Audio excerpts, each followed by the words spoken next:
significant challenges to your mental health and well-being that may, and then at the right point, they can say, can you provide me with these mechanisms to help me?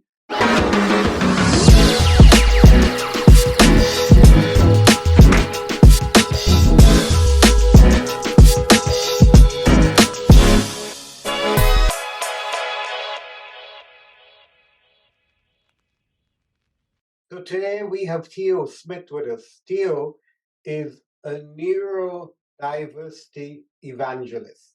He's also a recruiter by trade, but one of his main focus is helping organizations look at the wasted talent that there is in the people who have neurodiverse tendencies. So Theo, welcome.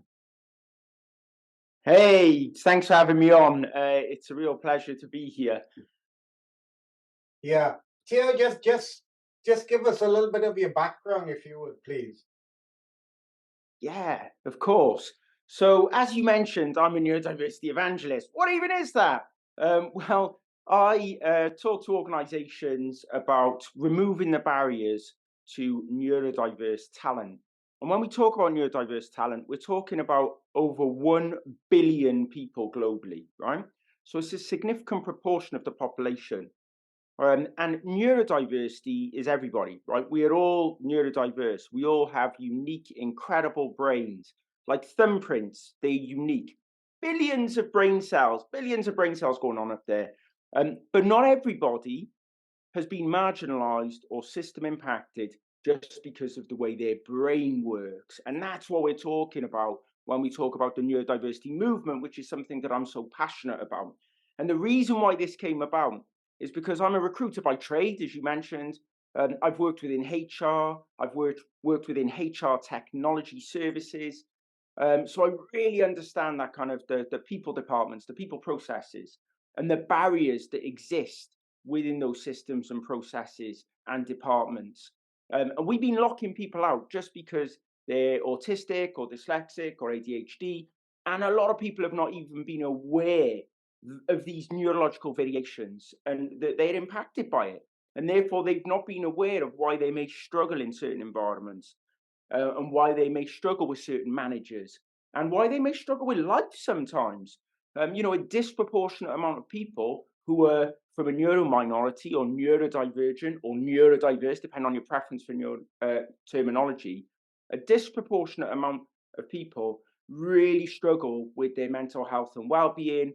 They may end up on the wrong side of the law, in the prison system, dependent on your socioeconomic background, where you grew up, cultural identity. All of these things can play an additional part to your neurological makeup. And I saw the barriers that my daughter was facing at the age of about 5, and then the realization of the barriers that I faced that I didn't realize were down to the way that my brain works, and I felt that I needed to do something about it. So I've used my privileged position of working within HR and recruitment to influence that space, but that started to grow and develop. Now when I talk to organizations across the globe, right to the top of organizations at board level, but also helping support middle management to make the changes they need to really support individuals, but also to support themselves to be better managers and leaders within organizations. So just in that space, that sounds like a really huge space in itself. Do you in your work sort of drill down into any specific sector or any specific type of neurodiversity? How does that work in practice for you? No, people do. There are some incredible people who focus on ADHD, or they may focus on autism.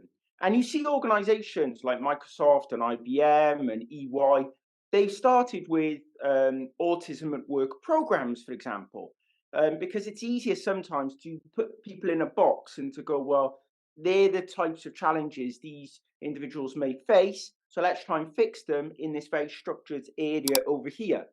However, I associate with ADHD, with autism, with dyslexia, probably dyspraxia and dyscalculia as well. That's a lot. My daughter has several diagnoses in those areas. So then our brain's not that simple, right?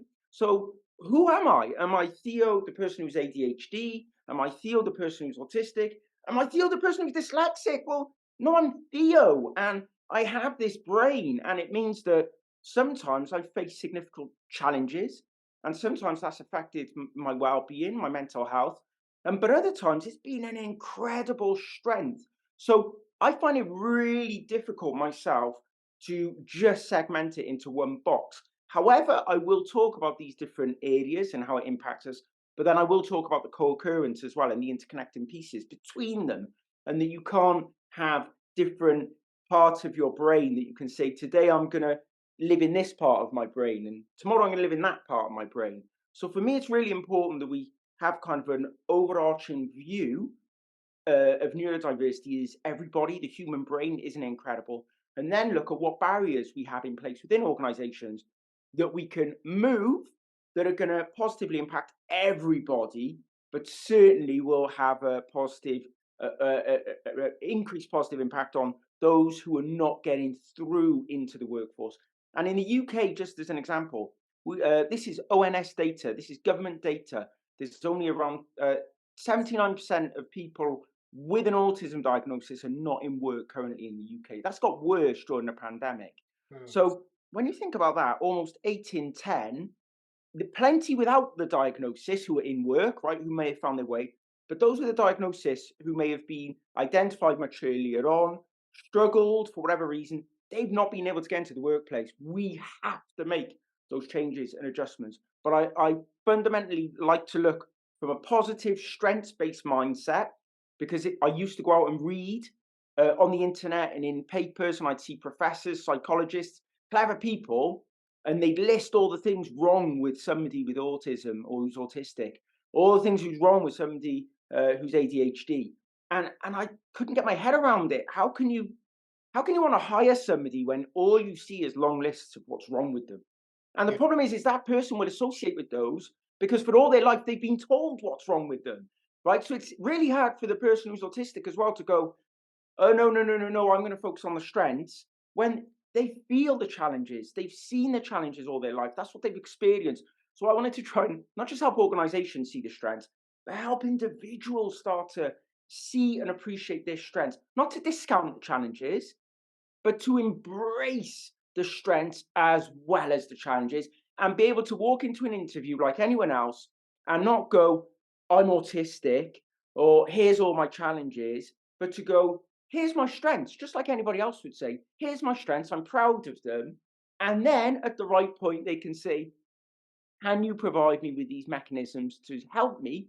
Because for me to lean into my strengths, I may need slightly tailored technology or a tailored environment, or I might need to spend slightly more time at home, which is now not a big surprise, right? But these are the yeah. types of things that it's not going in there with, I'm autistic, this is my label, these are all my challenges, that's the end. Because I've seen too much of discrimination on that basis. So that's why I take a broader overarching approach to look at all these different cognitive variations, because I think that's where the power of sustainable change and transformation is within this space. That's a really good way of looking at it, and I think for people who are neurodiverse or people who don't associate themselves with neurodiversity, and neurodiversity, I believe, has expanded immensely in terms of awareness, of self-awareness in the last few years. So I know, for example, when I some years back was trying to go and do a further study, and I thought, oh, I'd go and do an MBA, and then realized that it took me a long time to do the maths part of what I needed to do to get into an MBA. Thankfully, I think I turned it around in the sense that I went from thinking I need to do an MBA because everybody's doing an MBA into doing a master's in creativity, innovation, and leadership, which is a totally new way of looking. And I think that sometimes is important because we try and pigeonhole ourselves into something that is so structured that everybody else seems to be doing. But if I try and do it, chances are I may fail at it, I may not be good at it, and so you end up going further down a rabbit hole rather than going into something that is your strength. So I love the way that you say you look at this. It's interesting, right? Because the one of the challenges the neurodiverse, neurodivergent, neurominority community, one of the challenges they face is constantly having to mask, constantly doing what you've mentioned there. And we all do it. It's to the extent that you have to do it, why you're doing it, and the effect it has on your mental health and well-being. That's the difference, right? We may all go into a situation and go, I'm going to be somebody or something else because I don't think I fit in here. But for people who are having challenges neurologically at fitting in, sometimes they're doing it to such an extent, it is massively putting pressure on themselves, their brain, the way that they feel.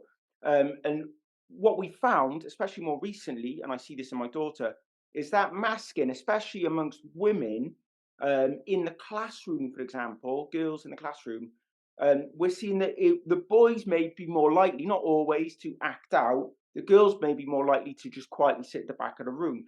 Now, that then doesn't get dealt with, and therefore it gets missed. And therefore, you continue to mask throughout your life. Therefore, you continue to do what you think society wants from you in this instance, right? Very good example. You go and do a qualification that may not be suited to your needs because you think that is what society demands of you, rather than actually going, I'd be much happier and better doing this over here, which ultimately will give me more because it's leaning into my significant strengths and abilities. It took me a long time to realize that that some of the things that I started out with that I really loved and enjoyed, that I suppressed often because people would define me as being a bit quirky, a bit odd, a bit too overwhelming, a bit too much. And now I get, there's still those people who say that, right? That's fine. But I get a lot of people going, wow, you have so much power and energy and enthusiasm, and you're so engaging and inspiring, and right, all of that. I've leaned more into that as I've got older. I've gone with it, right? I put it to one side because I felt like it felt awkward. And now I'm leaning into that more. It's just allowing me to feel much happier. It feels like I can sustain the work that I'm doing because I'm not trying to fit in to be this person that other people need me to be. I'm just being much more successful. I'm there. I'm a better human, a better father for my family. Doesn't mean I don't face challenges, but it does mean that I'm really able to understand what drives me, what gives me energy, what helps me be productive, and that allows me to sustain the more positive elements of my mental health and well-being rather than going into those areas of challenge, which is quite easy to do, especially when you're somebody who has high levels of energy. And I guess athletes, you see it all the time, when they stop doing the thing that they love, football, cricket, tennis, whatever it is, and it's like off the edge of a cliff, a lot of them really suffer with their mental health and well-being. And it's no surprise that a high proportion of athletes and individual athletes are ADHD, right? They put in all that energy in, and the minute it stops, they feel lost. What do?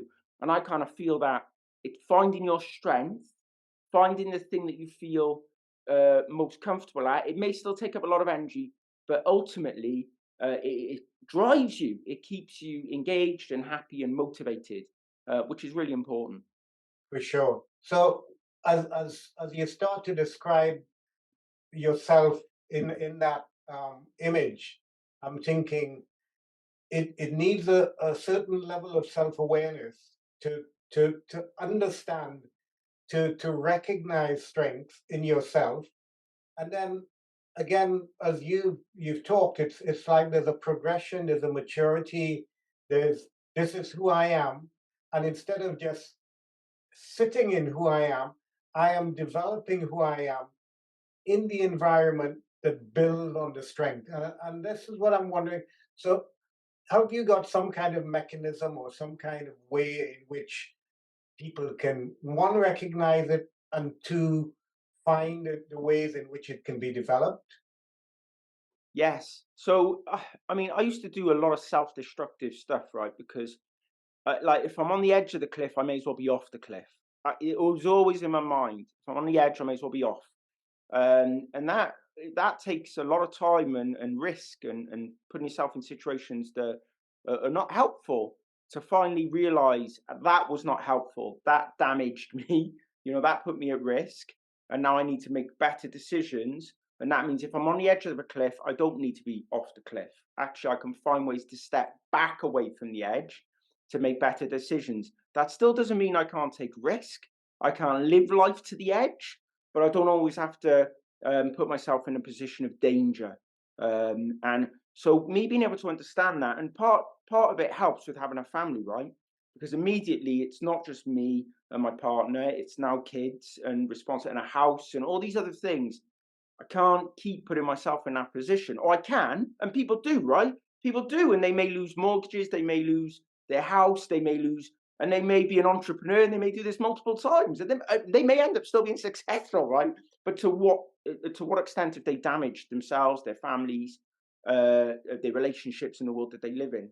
So I think being able to assess this about yourself, where you put yourself at risk, why do you put yourself at risk, where you put yourself at harm, why do you put yourself at harm, where your energies are put to the point of where you're at breaking point. Why? All of these things, and this is for everybody, right? But definitely if you are somebody who's neurodivergent, from a neuro minority, or neurodiverse, and I keep using interchangeable terms there because I think it's really important. People get very passionate about very specific terms, Yes. right? And I'm a bit more relaxed about it because I think what's most important is that we have these conversations, not that we argue over whether you use that term or that term, right? Which we get stuck in that sometimes. So I think some of the mechanisms is you can do stuff. My co-author, Professor Amanda Kirby, created something called spiky profiles. You can go and find it. She's got a piece of technology you can pay. I've done it. It's incredible. I wrote in my book, I wrote an article about it. And these spiky profiles are being able to identify your significant strengths versus your challenges so that you can clearly see them. Now, what you'll find if you're somebody who's ND, you may have high cognitive spikes like me, for example, in creativity, really off the chart in creativity. Everybody's always telling me, Theo, you just come up with so many ideas. How do you do it? 99% of them are rubbish. I come up with a lot, right? So if you need somebody to come up with a lot of ideas, here I am. However, I have a poor working memory. I can barely remember more than 3 things. I can't remember dates. I can't remember names. Can't remember any level of detail. I struggle with numbers and maths. I mean, there's a lot of challenge that exists there that I could just get consumed, and I have done, consumed by that, to think I am no better than the worst human being on the lowest denominator in terms of human brain on this planet. I'm the lowest. If I allow that to get me, right, because it could. But this is the spiky pro, and this is the brilliant thing about if individuals can really truly understand, okay, they're the challenges, but where is the spike that I have that is almost the opposite of those challenges? And part of the reason why I can't remember 3 things is because I have so much going on in my, literally, I'm telling my wife sometimes, I'm like a glass of wine on a Friday or two to just stop my brain because it's working at such a rate that I find it exhausting. And it's like, Yeah. Yeah. but that's a lot of information going through my head. It stops me from being able to remember 3 things because you said 3 things, but I was seeing all these different things. I was hearing different conversations. I was seeing stuff moving in the sky. My head's going, right? But that's powerful if you can utilize what is happening there, right? And that's being able to like go, right, that is how I'm creative. If I allow myself to go into that space, but find ways to pull some bits of those information, that's not remembering 3 things, that is pulling what's out there in the blue sky and pulling it back and going, let's use some of this. Right? That is Can I just check something with you, Theo, as you're talking? I'm hearing you as an individual saying, this is how I am. This is the way I've been created. These are my key strengths, and you've got a system, a mechanism of identifying the spike. Yeah. Now, for me, it's like, okay, there's a spike, there's a zone in which I am. Wow, this is where I am. But I think some of the challenges I feel that there are for anyone is to stay in the zone or know where, like you described, the edges, etc. So I'm wondering, can you say something about community? in that respect, or people who hold boundaries for you, or people who keep you in your zone or in your line? How does that work for you? So let me tell you the, the pro and con here. Often I talk about kryptonite, right? So that's where the negative parts of life get in the way and they eliminate your spiky profile, your ability, your strengths. And often the kryptonite is put in your path by other people.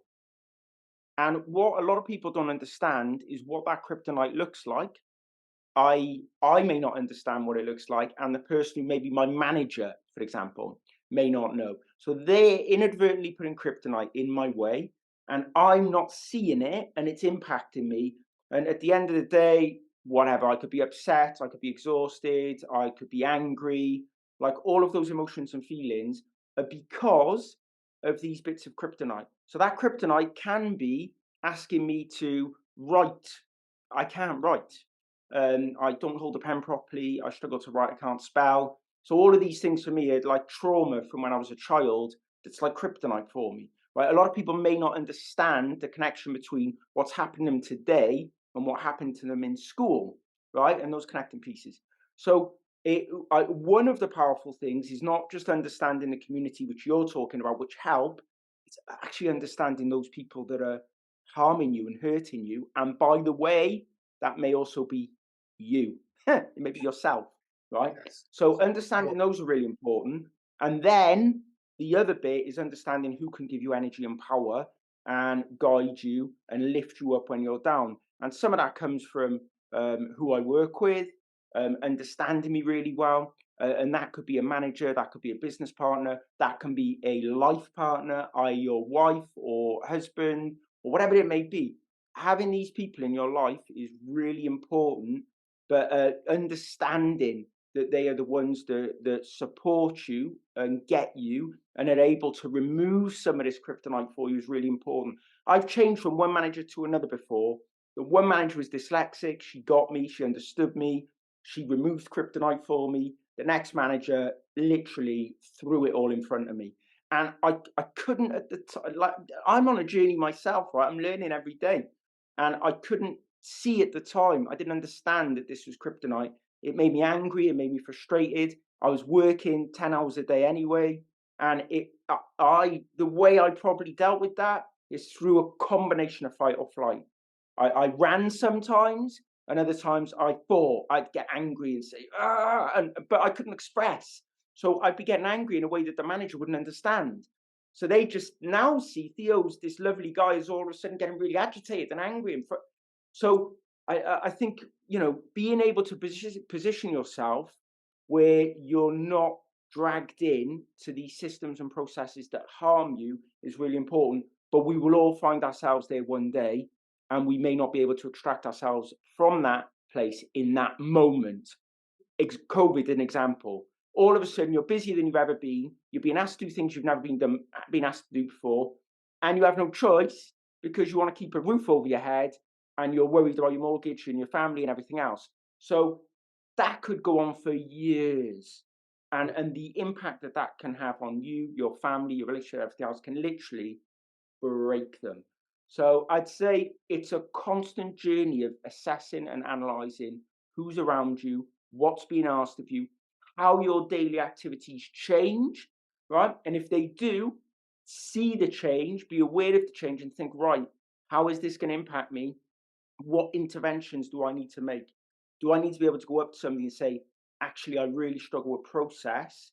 If you're going to leave this with me, it's probably going to break. So let's figure out how we automate it, share it, whatever.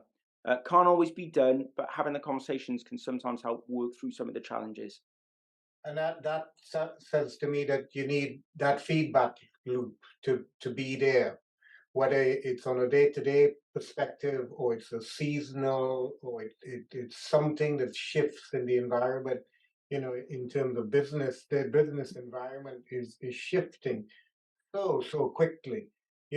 All of the economic things, everybody's seeing a shift that is accelerating. So in that respect, do you have a way of keeping the feedback loop current? Is there a way in which, we can systemize a feedback loop of people on a regular basis?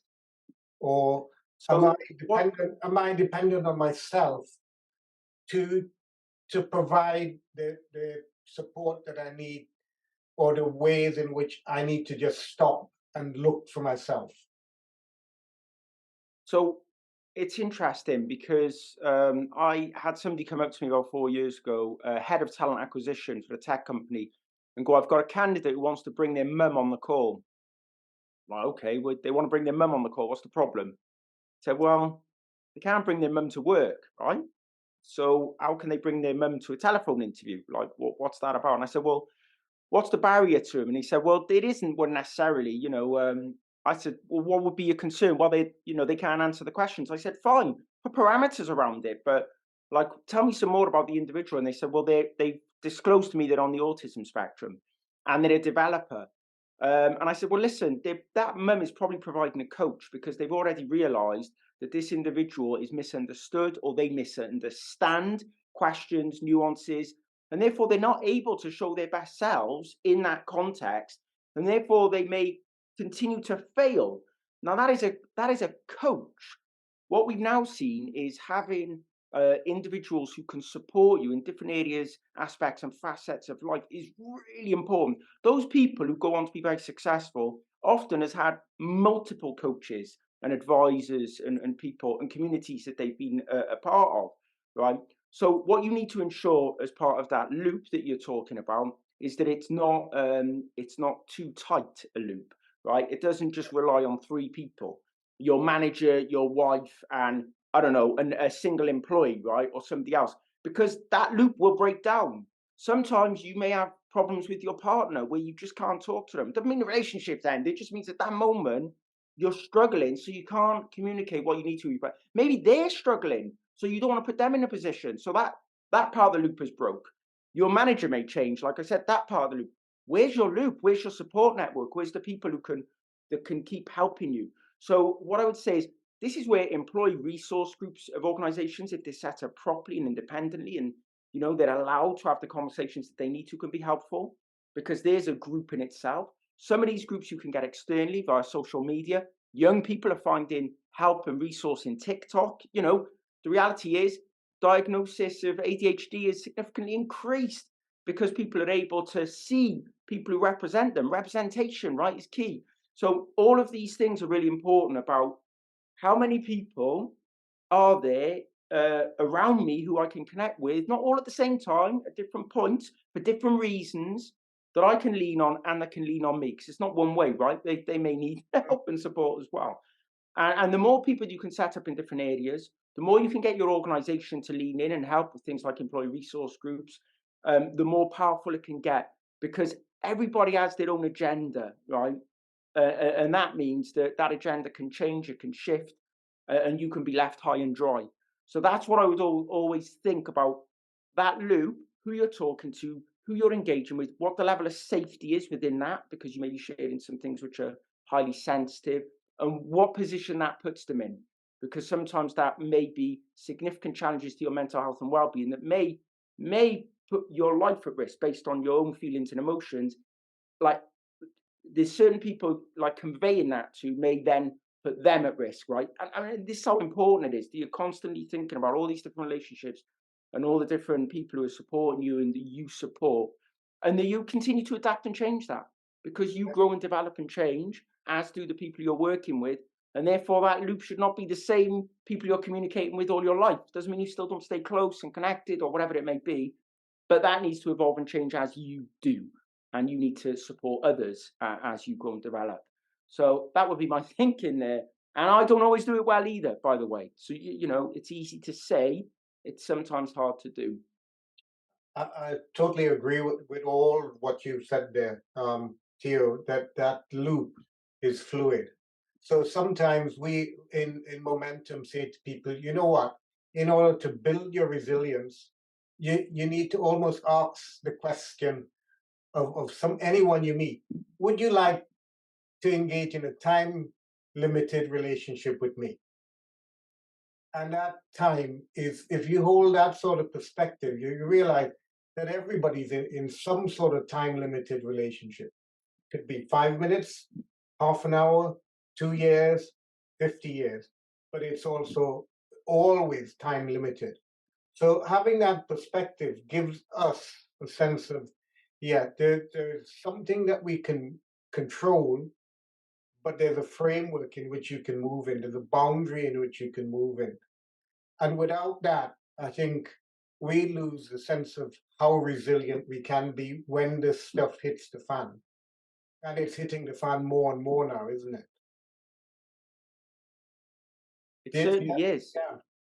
The other thing we say to people in terms of the resilience aspect, and I think it ties in very nicely with what you've been saying, is you need VAT in order to grow. And we say that VAT means vulnerability, accountability, and trust.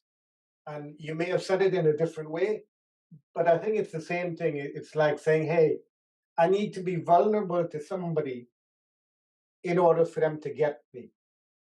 If I want to change, I need to be accountable to somebody. But at the end of the day, I need a safe space, because without that safe space, I ain't talking to you and you ain't talking to me. So I think we're kind of talking the same language, but perhaps in a different way. And it's great to see that as you interact with people, that you provide that space in which we can at least start to have the conversations and then move it forward.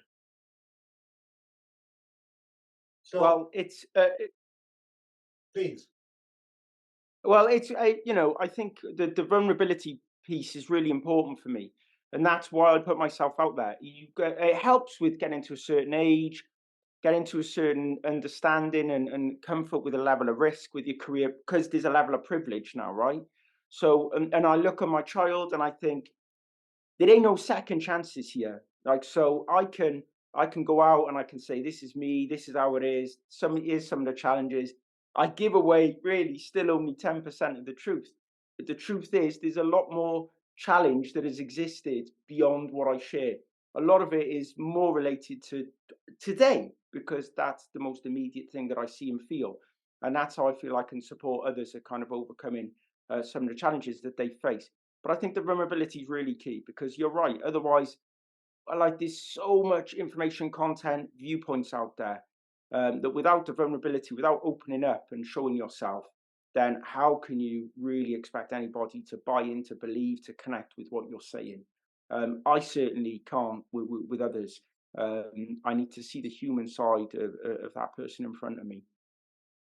I like the way you say that you're giving away the 10%, and the 10% is true, it's real, and there's a lot more behind it.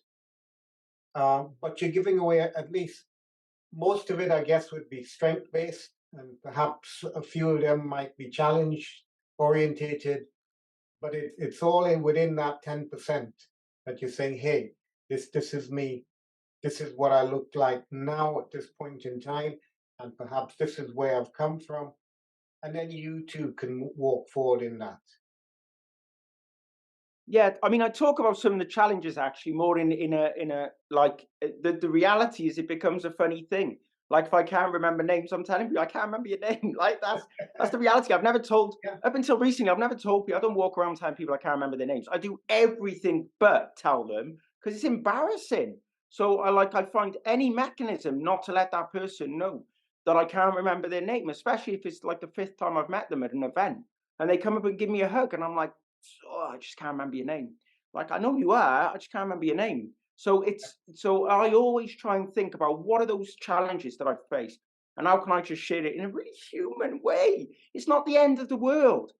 Sometimes it's felt like that in a moment when I realised that, or the person realises I don't remember their name. It feels horrible, but that's why I try and humanise, or I try and just laugh about some of this stuff as well, because that helps break it down Yeah. and helps make people realize that we shouldn't be so serious about some of this stuff, because it's hard for humans, it's hard.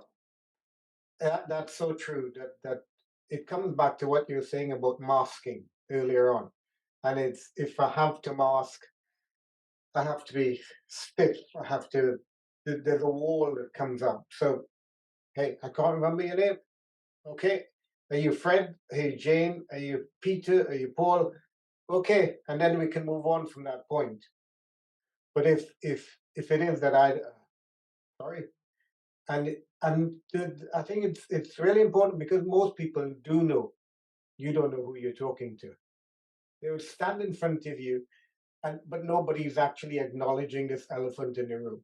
You don't know who you're talking to, and we're having this weird sort of conversation, and neither of us are moving forward. But let's move this forward beyond this little sticking point, and let's get to something perhaps more important. But if we stick at the sticking point, this wall is like, wow, whereas it can be like this, and we can find different ways in which we're looking to collaborate.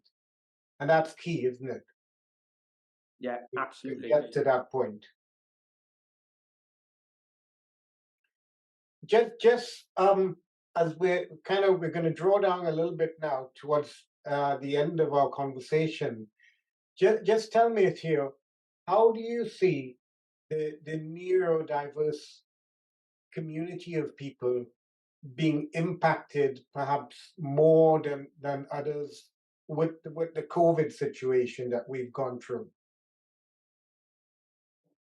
Wow. Well, it's not just the COVID situation. It's now the challenges that exist beyond that, right? We see, with uh, the wars that currently exist globally, and famine, and the challenge with climate, and the sustainability of the planet. Like, we can't underestimate all of those things combined.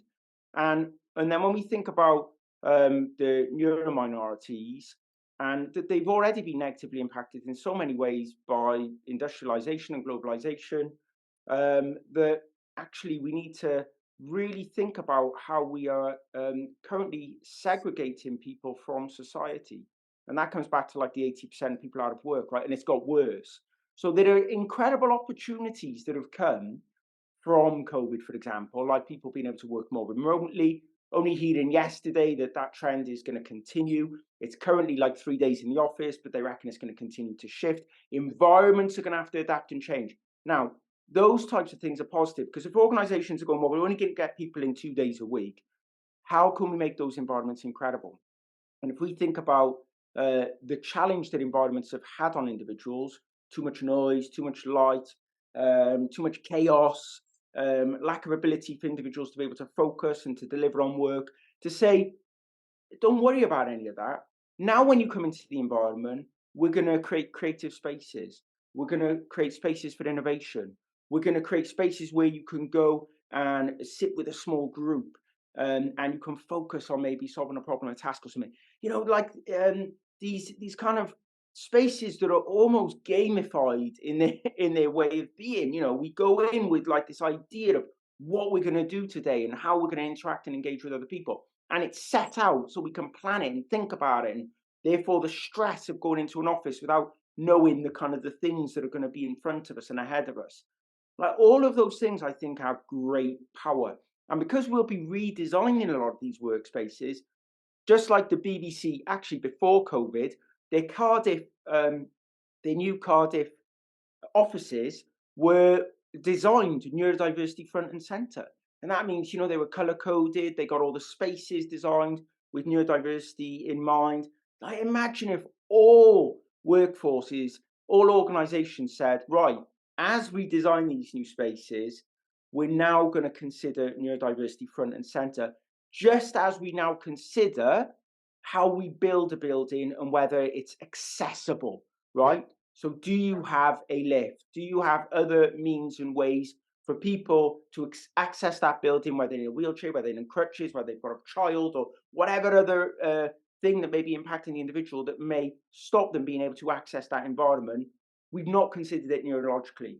That is the big, powerful opportunity that we have, where instead of allowing all of these challenging aspects that are going on globally to just like crush neurodiversity, we have an opportunity to utilize it.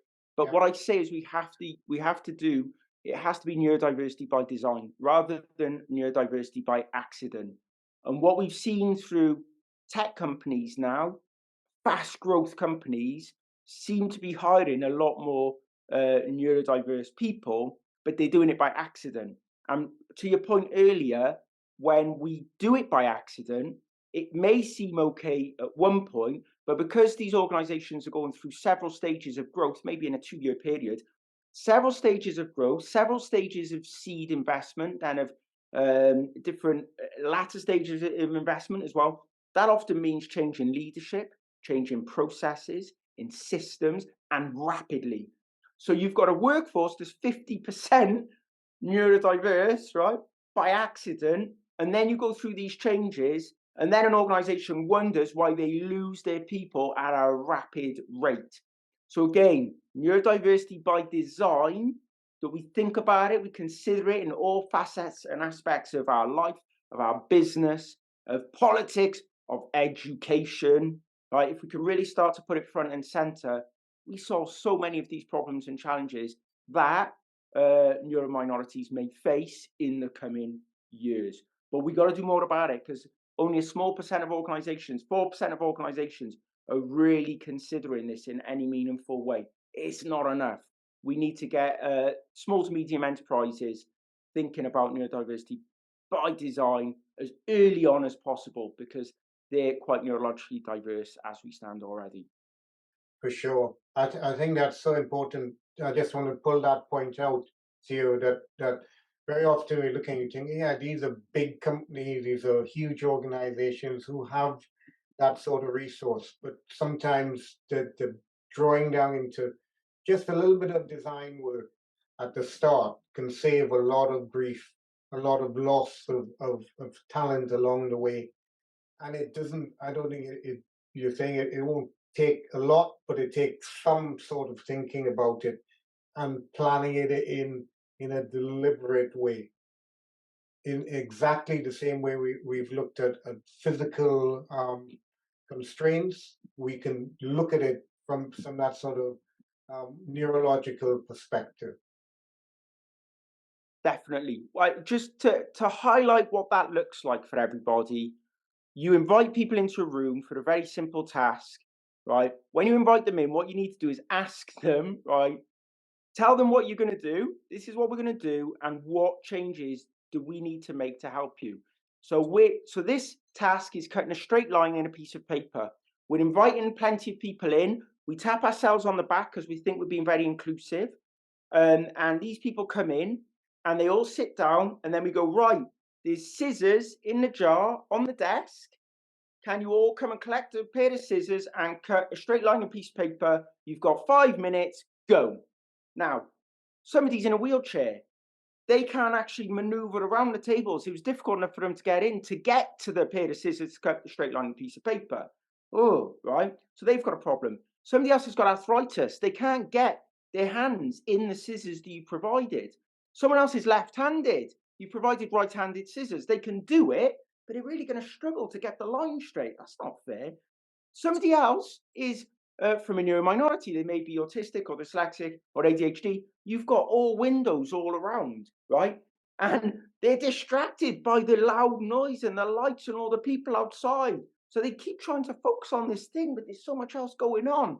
You know, all of a sudden, this very inclusive task has not become that inclusive, right? And if you didn't ask at the beginning and say, we want you to cut a straight line on a piece of paper, we've got a right-handed pair of scissors, do you have a challenge with that? Well, actually, yes, I'm left-handed. So have you got left-handed? Oh, no, we haven't. Okay, great. So you start to, just by giving people a bit at the beginning, this is what we're going to do. This is how we're going to do it. Do you have any challenges with what we're going to do? You know, and it allows people to start to have that dialogue. We just don't do enough of that. That should happen in project teams. That should happen when we come together with people we've not worked with before. I mean, in life, when we're engaging with somebody, like, we just don't do it enough. And I need to do better by it. You know, I'm constantly reviewing all the things that I do and how can I do it better. But we've got to open ourselves up to it. And I think that's the way that we're really going to solve some of the greatest challenges, is ultimately by asking the questions up front and providing as much information as we can.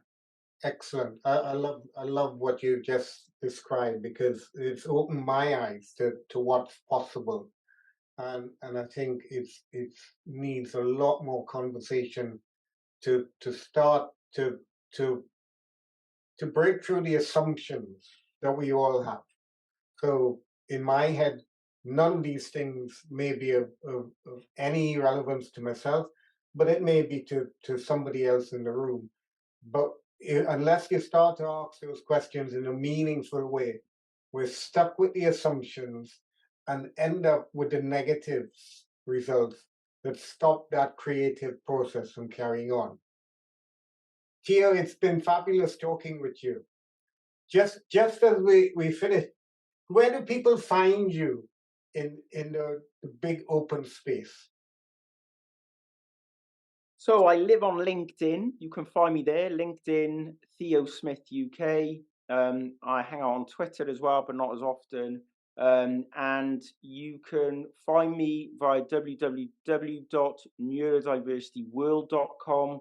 And to be honest, if you just put Theo Smith Neurodiversity into the internet, there will be all kinds of weird and wonderful things that you may find out there on the work that I do. And I've written the book, co-authored the book Neurodiversity at Work, published by Kogan Page. You'll find it on Amazon, you'll find it in Waterstones, you'll find it in all four corners of the earth. And that's where we've put all of our knowledge, our insights, our conversations into one book. And we won Business Book a Year for DE&I for that book this year in the UK. Fabulous. Theo, it's been a pleasure. And I wish you all the best with the rest of the day. Take care for now. Likewise. Thank you very much. Bye.